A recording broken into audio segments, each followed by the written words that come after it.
The anti-male narrative, as far as I see it, is something that's gained momentum over the last few years. I think it's a case of a small minority of women going under the guise of feminism, but there's actually misandry going on, and that issue there has been propagated to the extent now where it is now utilised by the mainstream media.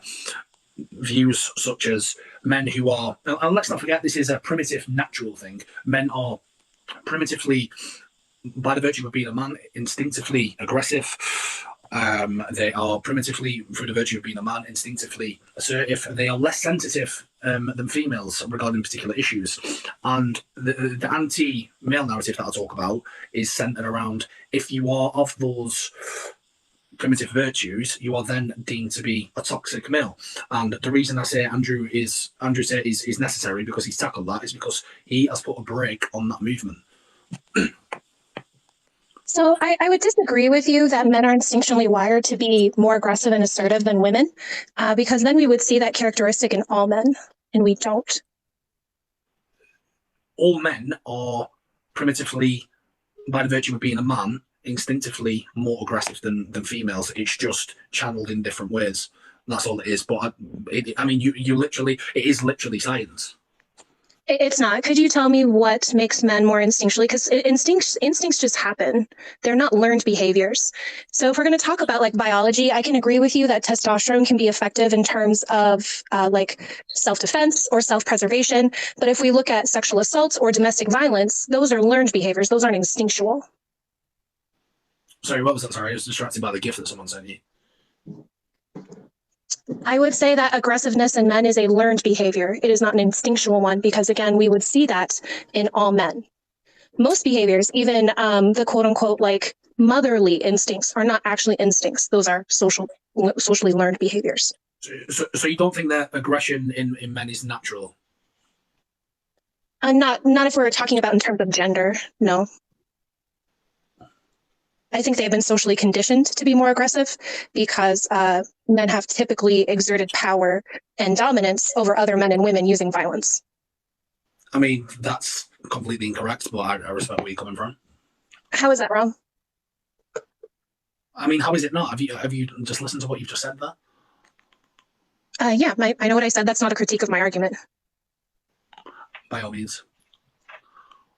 By all means. I mean, when I accepted you onto the live before whatever happened, you wasn't even willing to concede that there is an anti-male narrative. So irrespective of, like I said then, irrespective of my point. That's irrelevant. It's not irrelevant because... It is, because plenty of men tell me that toxic masculinity doesn't exist, and I have arguments to substantiate that it does. Okay, so regardless of what my beliefs are, you should still have a foundation on to establish your premises.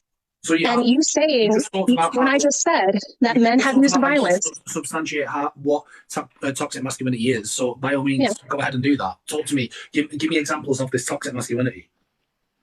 Toxic masculinity is defined by the behavioral traits of stoicism, competitiveness, aggression, dominance, let's not talk about homophobia, and misogyny. Definitions here. Let's talk about specific behaviors. I just listed specific behaviors: competitiveness, stoicism, aggression, dominance, homophobia, and misogyny. So you think competitiveness is a toxic trait? It can lead to very harmful behaviors, especially when we see men engage in the workplace. Do you believe that stoicism is a toxic trait? It can be very harmful as well. So when we look at stoicism within the toxic masculinity realm, I'm quite literally asking you a yes or no question. Do you realize that certain behaviors are on a spectrum? You're telling me that stoicism and competitiveness are toxic behaviors. You're telling me that a man... I'm saying that these behaviors are attributed to toxic masculinity because how they are attributed to masculinity has led to harm towards women as well as men who possess them. You're quite literally part of the anti-male narrative. It's blatantly obvious. It's blatantly... That's not a critique. That's not a critique. No, it's not a critique. It's an observation. It's not, it doesn't mean anything. Again, you saying like you're a part of the anti-male narrative does nothing for the debate. You are. Like debate my talking points. You're saying that a male is toxic because he's competitive. You're saying a male is toxic because he is stoic. You then mentioned... I'm saying there are versions of masculinity. With respect, I've let you talk. Let me talk. Otherwise you will... No, you didn't. You have interrupted me every step of the way when I've tried to lay out my premise. And you still haven't responded to it. Your premise, quite frankly, is full of shit. And I say that respectfully. You're talking about Again, that's not a critique. you're talking about toxic behaviors, and in the very same breath of competitiveness and stoicism, you're talking about homophobia. And you don't think that you're part of an issue propagating an anti-male narrative? No, because when we look, so masculinity are behavioral traits and attitudes or social expectations. I'm going to give you the floor in a moment. I'm going to give you the floor. I guess it's okay for you to interrupt me, but go ahead. No, you can have the floor in a moment. You can have 2 or 3 minutes of honor. Well, then stop strawmanning me. And if you do, let me explain how you were incorrect in analyzing what I'm saying to you. All the linguistic gymnastics in the world do not substantiate your point. All the linguistic gymnastics. This is not linguistic gymnastics. When I lay out specific traits and try to expand on them, all you do is say those are bad takes. You actually don't have any responding critique or critical analysis of it.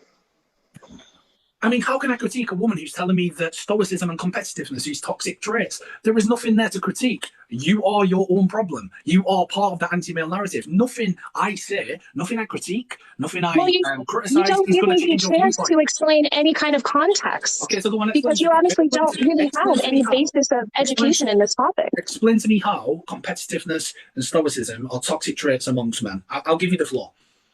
So when we look at stoicism, especially with how men are conditioned in society, it's aided a lot of repression and a lot of isolation. You know, the classic saying, boys don't cry, man up, cowboy up. This image of a machizo man who does not show emotion, who represses emotion, has been inherently harmful to men. And it's also been inherently harmful to women because the only emotion socially that men have been conditioned to express without any kind of stigma is anger. If you want to talk about the competitiveness, especially within a workplace, creates certain toxic behaviors. Often men will bully other people in order to maintain a competitive advantage. They will exert dominance and aggression over their coworkers and other people, typically through microaggressions. And again, they will do the same thing with stoicism. In moments of conflict, they will only exert behaviors of aggressiveness and anger. Right, okay.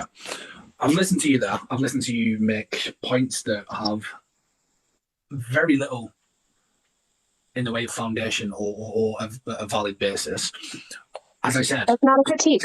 It is just a case of linguistic gymnastics. That's not linguistic gymnastics. I was very specific. I gave you context. I gave you social expectations in terms of common phrasing. I mean, these particular types, these traits that I have given you, 4 of them are from the American Psychology Association, and 2 of them are from the person who coined the term toxic masculinity, who's Shepard Bliss, in order to describe his militant father. And that somehow constitutes that stoicism and competitiveness means men are toxic. Do me a favor, Kenzie. Don't let the door hit you. It's not saying that men are toxic. Honestly, what is it with these people coming into the live who just want to do a load of linguistic gymnastics and they don't want to make any real point? Like, what was she talking about? Competitiveness and stoicism are toxic traits of males, apparently. This is the problem. She was literally a prime example of the anti-male narrative. He kicked her because he lost. Yeah. How did you win? You had no points whatsoever. Kenzie quite literally made the point that I'm making using herself and her own beliefs. I didn't have to say anything. I quite literally didn't have to say anything. She said stoicism and competitiveness amongst men are toxic traits. Literally affirming the anti-male narrative that I'm talking about.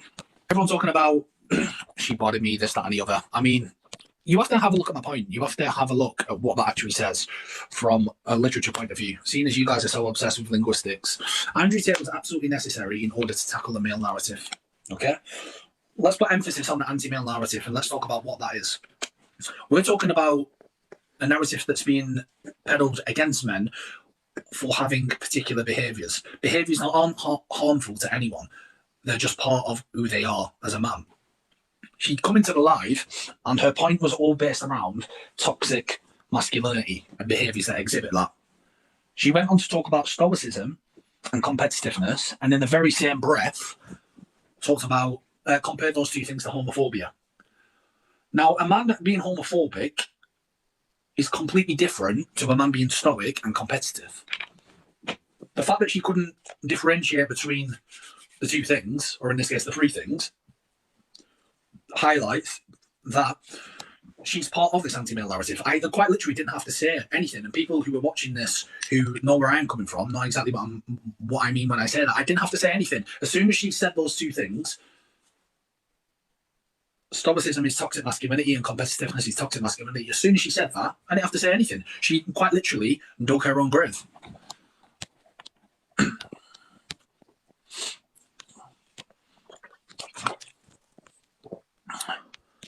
She didn't compare them. I mean, I asked for examples of toxic masculinity. She said, one after another, stoicism, competitiveness, and homophobia. How can you talk about homophobia in the same breath as the first two? And then try and act like you haven't got a narrative? Come on. He gave you an actual definition and you couldn't handle it. She gave me a definition of what? She gave me examples of what she perceived to be toxic masculinity. And those examples were stoicism, competitiveness, and homophobia. Whilst at the same time arguing that there isn't an anti-male narrative.